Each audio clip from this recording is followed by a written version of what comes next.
ಪಾಕ ಅಭಿಮಾನಿಗಳಿಗೆ ಸ್ವಾಗತ. ಇವತ್ತು ನಾವು ಹೆಸರು ಕಾಳು ಮತ್ತು ಟೊಮೆಟೊ ಹಾಕಿ ಒಂದು ರುಚಿಕರವಾದ ಬಾತನ್ನು ಹೇಗೆ ಮಾಡೋದು ಅಂತ ನೋಡೋಣ. ಇದಕ್ಕೆ ನಾನು ಈರುಳ್ಳಿ ಮತ್ತು ಬೆಳ್ಳುಳ್ಳಿನ ಉಪಯೋಗಿಸ್ತಾ ಇಲ್ಲ. ನೀವು ಹಾಕೋಬೇಕು ಅನ್ನೋದಾದರೆ ಇದನ್ನ ಹಾಕೋಬೋದು.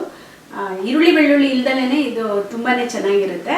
ಟೊಮೆಟೊ ಮತ್ತು ಹೆಸರು ಕಾಳು ಹಾಕಿ ಮಾಡುವಂಥ ಅನ್ನಕ್ಕೆ ಬೇಕಾಗಿರುವಂಥ ಪದಾರ್ಥಗಳು: 1 ಕಪ್ನಷ್ಟು ಸೋನಾ ಮಸೂರಿ ಅಕ್ಕಿನ ಇಟ್ಕೊಂಡಿದ್ದೀನಿ. ನೀವು ಬೇಕಾದರೆ ಬಾಸ್ಮತಿನ ಬಳಸ್ಕೋಬೋದು.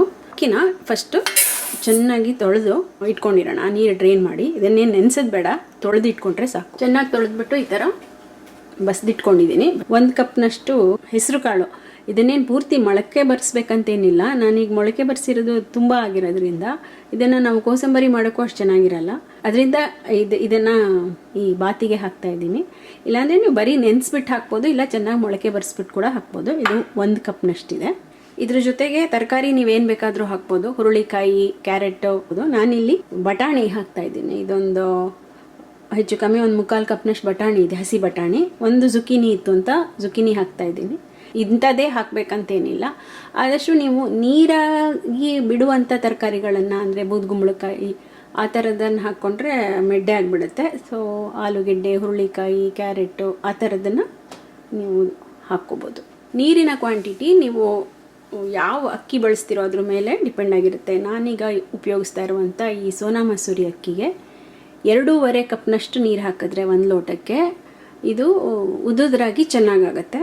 ಅದರಿಂದ ನಾನಿಲ್ಲಿ ಅಕ್ಕಿಗೆ 2.5 ಲೋಟ, ಮತ್ತು ನಾವು 1 ಕಪ್ ಹೆಸರು ಕಾಳು ಇಟ್ಕೊಂಡಿದ್ದೀವಲ್ಲ ಅದಕ್ಕೊಂದು 1/4 ಲೋಟದಷ್ಟು, ಅಂದರೆ 2.75 ಲೋಟದಷ್ಟು ಮಾತ್ರ ನೀರು ಇಟ್ಕೊಂಡಿದ್ದೀನಿ. ನೀವು ನೀರನ್ನು ಹೆಚ್ಚು ಕಮ್ಮಿ ನಿಮ್ಮ ಅಕ್ಕಿಗೆ ಎಷ್ಟು ಬೇಕೋ ಅಷ್ಟು ನೋಡಿ ಹಾಕ್ಕೊಳ್ಳಿ. 1.5 ಟೀ ಸ್ಪೂನಷ್ಟು ಉಪ್ಪು, ಇಲ್ಲಾಂದರೆ ರುಚಿಗೆ ತಕ್ಕಷ್ಟು ಉಪ್ಪು. ಎಣ್ಣೆ 3 ಟೇಬಲ್ ಸ್ಪೂನ್ನಷ್ಟು, ಅರ್ಧ ಟೀ ಚಮಚದಷ್ಟು ಜೀರಿಗೆ, ಒಂದು ಬೇ ಲೀಫು ಅಂದರೆ ಪಲಾವ್ ಎಲೆ. ಮಿಕ್ಸರ್ ಜಾರ್ಗೆ ಮಸಾಲೆ ಹಾಕ್ತಾ ಎಷ್ಟೆಷ್ಟು ಏನೇನು ಅಂತ ಹೇಳ್ತೀನಿ. ಇದು ಒಂದು 1/4 ಕಪ್ಗಿಂತ ಸ್ವಲ್ಪ ಜಾಸ್ತಿ ತೆಂಗಿನಕಾಯಿ. ನೀವು 1/4 ಕಪ್ ಹಾಕಿದ್ರೂ ಸಾಕಾಗತ್ತೆ. 4 ಈ ಅಳತೆ ಟೊಮೆಟೊನ ಹಾಕ್ತಾಯಿದ್ದೀನಿ. ಸ್ವಲ್ಪ ಕಟ್ ಮಾಡಿ ಹಾಕಿದರೆ ಆಗುತ್ತೆ. ಅಂದರೆ ಸಣ್ಣ ಅಳತೆ ಟೊಮೆಟೊ 4, ಇಲ್ಲಾಂದರೆ 2 ದೊಡ್ಡ ಟೊಮೆಟೊಗಳನ್ನು ಹಾಕ್ಕೊಳ್ಳಿ. ಸ್ವಲ್ಪ ಕೊತ್ತಂಬರಿ ಸೊಪ್ಪು, 2ರಿಂದ 3 ಲವಂಗ, ಒಂದು ಸಣ್ಣ ತುಂಡು ಚಕ್ಕೆ, ಒಣಮೆಣಸಿನ್ಕಾಯಿನೇ ಹಾಕ್ಕೋತಾ ಇದ್ದೀನಿ. ಇದು ಬ್ಯಾಡಗಿ ಒಣಮೆಣಸಿನ್ಕಾಯಿ ಒಂದು 5 ಇದೆ. ನೀವು ಹಸಿರು ಮೆಣಸಿನ್ಕಾಯಿ ಬೇಕಾದ್ರೂ ಹಾಕೋಬೋದು. ಖಾರಕ್ಕೆ ತಕ್ಕಷ್ಟು ಮೆಣಸಿನ್ಕಾಯಿ ಹಾಕ್ಕೊಳ್ಳಿ. ಜಾಪತ್ರೆ ಇದೆಯಲ್ಲ, ಇದು ತುಂಬ ಸ್ಟ್ರಾಂಗಾಗಿ ಫ್ಲೇವರ್ ಕೊಡುತ್ತೆ. ಅದಕ್ಕೆ ತುಂಬ ಹಾಕಬೇಡಿ, ಒಂದಿಷ್ಟು ಹಾಕಿದ್ರೆ ಸಾಕು.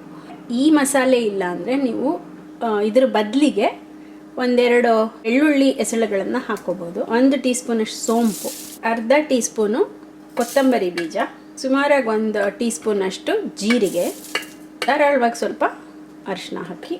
ಇದರಲ್ಲಿ ಟೊಮೆಟೊನೇ ಇರೋದ್ರಿಂದ ನೀವು ನೀರು ಹಾಕೋ ಅವಶ್ಯಕತೆ ಏನಿಲ್ಲ. ಸಣ್ಣದಾಗಿ ತಿರುಗಿಕೊಳ್ಳಿ. ಈ ಥರ ಸಣ್ಣದಾಗಿ ತಿರುಗಿಕೊಂಡಿರುವಂಥ ಮಸಾಲೆ ರೆಡಿಯಾಗಿದೆ. ಹಾಗೆ ಬೇರೆ ಎಲ್ಲ ಪದಾರ್ಥಗಳು ಅಂದರೆ ತರಕಾರಿಗಳು ಎಲ್ಲ ಹೆಚ್ಚಿಟ್ಕೊಂಡು ರೆಡಿಯಾಗಿದೆ. ಈಗ ಪ್ರೆಷರ್ ಕುಕ್ಕರ್ನಲ್ಲಿ ಡೈರೆಕ್ಟಾಗಿ ಮಾಡ್ತಾ ಇದ್ದೀನಿ. ಅದಕ್ಕೆ ಕುಕ್ಕರ್ನ ಒಂದು ಮೀಡಿಯಮ್ ಉರಿನಲ್ಲಿ ಬಿಸಿಗಿಡಿ. ಇದಕ್ಕೆ ಎಣ್ಣೆ ಹಾಕ್ಕೊಳ್ಳೋಣ. ನಾನಿಲ್ಲಿ ಕಡಲೆಕಾಯಿ ಎಣ್ಣೆ ಹಾಕ್ತಾ ಇದ್ದೀನಿ. ನೀವು ಯಾವುದು ಅಡುಗೆಗೆ ಬಳಸ್ತೀರೋ ಆ ಎಣ್ಣೆ ಹಾಕ್ಕೋಬೋದು. ಎಣ್ಣೆ ಬಿಸಿ ಆಗುತ್ತೋ ಜೀರಿಗೆ ಹಾಕ್ಕೊಳ್ಳೋಣ. ಪಲಾವ್ ಎಲೆ ಇಟ್ಕೊಂಡಿದ್ದೀವಲ್ಲ ಅದನ್ನು ಹಾಕ್ಕೊಳ್ಳಿ. ಮಸಾಲೆ ತಿರುಗಿ ಇಟ್ಕೊಂಡಿದ್ದೀವಲ್ಲ ಅದನ್ನು ಹಾಕಿ ಈಗ ಇದನ್ನು ಚೆನ್ನಾಗಿ ಹಸಿ ವಾಸನೆ ಹೋಗುವಷ್ಟು ಹುರ್ಕೋಬೇಕು. ಹಸಿ ವಾಸನೆ ಹೋಗೋದು ಅಂದರೆ ಇದು ಮಸಾಲೆ ಮಿಶ್ರಣದಿಂದ ಎಣ್ಣೆ ಬೇರ್ಪಡುತ್ತೆ. ಅಲ್ಲಿವರೆಗೆ ನೀವು ಇದನ್ನು ಸ್ವಲ್ಪ ಹುರ್ಕೋಬೇಕು, ಇಲ್ಲ ಅಂದರೆ ಹಸಿಯಾಗಿರುತ್ತೆ. ನೀವು ಈರುಳ್ಳಿ ಹಾಕೋದಾದರೆ ಇದು ಚೆನ್ನಾಗಿ ಎಣ್ಣೆ ಬಿಟ್ಟ ಮೇಲೆ ಈರುಳ್ಳಿ ಹಾಕಿ ಸ್ವಲ್ಪ ಹುರಿರಿ. ಬೆಳ್ಳುಳ್ಳಿ ಹಾಕೋದಾದರೆ ತಿರುಗ್ಕೊಳ್ಳೋಕ್ಕೆ ಬೆಳ್ಳುಳ್ಳಿ ಹಾಕ್ಕೋಬೇಕು. ಈ ಥರ ಎಣ್ಣೆ ಬಿಡುತ್ತೆ, ಹಸಿ ವಾಸನೆನೂ ಹೋಗಿದೆ. ತರಕಾರಿ ಏನು ಇಟ್ಕೊಂಡಿರ್ತೀರೋ ಅದನ್ನು ಹಾಕಿ. ಹಾಗೆ ಹೆಸರು ಕಾಳನ್ನು ಹಾಕೋಣ. ಬಟಾಣಿ, ಜುಕೀನಿ ನಾನು ಇಟ್ಕೊಂಡಿರೋದು ಬಟಾಣಿ ಮತ್ತು ಜುಕೀನಿ 2. ಅದ್ರ ಜೊತೆಗೆ ಹೆಸರು ಕಾಳು. ಇದನ್ನೇನು ಹುರಿಬೇಕಾಗಿಲ್ಲ, ಸುಮ್ಮನೆ ಮಿಕ್ಸ್ ಮಾಡ್ತಾ ಇದ್ದೀನಿ ಅಷ್ಟೇ. ಅದಕ್ಕೆ ಉಪ್ಪು ಮತ್ತು ತೊಳೆದಿಟ್ಕೊಂಡಿರುವಂಥ ಅಕ್ಕಿನೂ ಹಾಕಿ ಒಂದ್ಸಲ ಎಲ್ಲ ಮಿಕ್ಸ್ ಮಾಡ್ಕೊಳ್ಳಿ. ಈಗ ನೀರು ಹಾಕೋಣ. ಈ ಮಿಕ್ಸರ್ ಪಾತ್ರೆಯಲ್ಲೂ ಸ್ವಲ್ಪ ಮಸಾಲೆ ಇರೋದ್ರಿಂದ ನಾವು ಇಟ್ಕೊಂಡಿರುವಂಥ ನೀರಿನಲ್ಲಿ ಸ್ವಲ್ಪ ಮಿಕ್ಸರ್ ಪಾತ್ರೆಗೆ ಹಾಕಿ ಅದನ್ನು ಚೆನ್ನಾಗಿ ಈ ಮಸಾಲೆ ಎಲ್ಲ ತೆಕ್ಕೊಂಡು ಇದಕ್ಕೆ ಹಾಕೋಣ. ಉಳಿದ ನೀರನ್ನು ಹಾಕ್ತಾಯಿದ್ದೀನಿ. ಇದು ಎಷ್ಟು ಬೇಕೋ ಅಷ್ಟು ನೀರನ್ನು ನೀವು ಈಗ ಈ ಥರ ಮಿಕ್ಸ್ ಮಾಡ್ತೀವಲ್ಲ, ಅದಾದಮೇಲೆ ಈ ನೀರಿನ ರುಚಿ ನೋಡಿದ್ರೆ ನಿಮಗೆ ಉಪ್ಪು ಕಮ್ಮಿ ಇದೆ ಅಂತಂದರೆ ನೀವು ಇನ್ನೊಂಚೂರು ಉಪ್ಪು ಹಾಕ್ಕೋಬೋದು. ಉಪ್ಪು ಜಾಸ್ತಿ ಆಗಿದೆ ಅಂದರೆ ಒಂದು ಆಲೂಗೆಡ್ಡೆನ ಹೆಚ್ಚು ಹಾಕ್ಕೊಳ್ಳಿ. ಒಂದು 4 ಹಲಸಿನ ಬೀಜ ಇತ್ತು, ಅದನ್ನು ಸಣ್ಣದಾಗಿ ಹೆಚ್ಚಾಕ್ತಾಯಿದ್ದೀನಿ. ಇದಕ್ಕೆ ಏನು ಬೇಕಾದ್ರೂ ನೀವು ಹಾಕ್ಕೋಬೋದು. ಈಗ ಇದೊಂದು ಕುದಿ ಬಂದಮೇಲೆ ಮುಚ್ಚೋಣ. ನಿಮ್ಮ ಹತ್ರ ಈ ಸ್ಟಾರ್ ಅನೀಸ್ ಅಂತ ಈ ನಕ್ಷತ್ರ ಥರ ಇರುತ್ತಲ್ಲ, ಅದಿದ್ದರೆ 1ರಿಂದ 2 ಈ ಥರ ಮುರ್ಕೊಂಬಿಟ್ಟು ಇಷ್ಟು ತಿರುವ್ಕೊಳ್ಳೋಕ್ಕೆ ಹಾಕ್ಕೊಳ್ಳಿ. ಈಗ ಮರ್ತು ಹೋಗಿದ್ದರಿಂದ ನಾನು ಇದನ್ನು ಹಾಕಿಲ್ಲ ಅಷ್ಟೇ. ಆ ಥರ ಮರ್ತು ಹೋದರೆ ನೀವು ಇದನ್ನು ಪುಡಿ ಮಾಡಿಬಿಟ್ಟು ಕೂಡ ಹಾಕ್ಕೋಬೋದು. ಈ ಥರ ಚೆನ್ನಾಗಿ ಕುದಿಯೋಕ್ಕೆ ಶುರು ಆದಮೇಲೆ ಒಂದು ಸಲ ಮಿಕ್ಸ್ ಮಾಡಿಬಿಟ್ಟು ಮುಚ್ಚಿ ವೆಯ್ಟ್ ಹಾಕಿ ಮೀಡಿಯಮ್ ಉರಿನಲ್ಲಿ 2 ವಿಷಲ್ ಆಗುತ್ತೆ. ಇದನ್ನು ಉರಿನ ಆಫ್ ಮಾಡಿಬಿಡಿ. ಈಗ ಟೊಮೆಟೊ ರೈಸ್ ರೆಡಿಯಾಗಿದೆ. ಒಂದು ಸಲ ನೀವು ನಿಧಾನಕ್ಕೆ ಮಿಕ್ಸ್ ಮಾಡಿಕೊಂಡ್ರೆ ಹೆಸರು ಕಾಳು ಮತ್ತು ಟೊಮೆಟೊ ಬಾತ್ ರೆಡಿಯಾಗಿದೆ.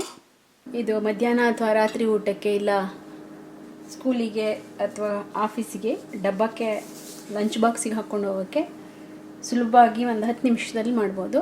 ಈಗ ಹೆಸರು ಕಾಳು ಮತ್ತು ಟೊಮೆಟೊ ಹಾಕಿ ಒಂದು ರುಚಿಯಾದ ಅನ್ನನ ಹೇಗೆ ಮಾಡೋದು ಅಂತ ನೋಡಿದ್ವಲ್ಲ, ನೀವು ಕೂಡ ಇದನ್ನು ಮಾಡಿ ನೋಡಿ ನಿಮ್ಮ ಅಭಿಪ್ರಾಯನ ಖಂಡಿತ ತಿಳಿಸಿ. ನಮಸ್ಕಾರ.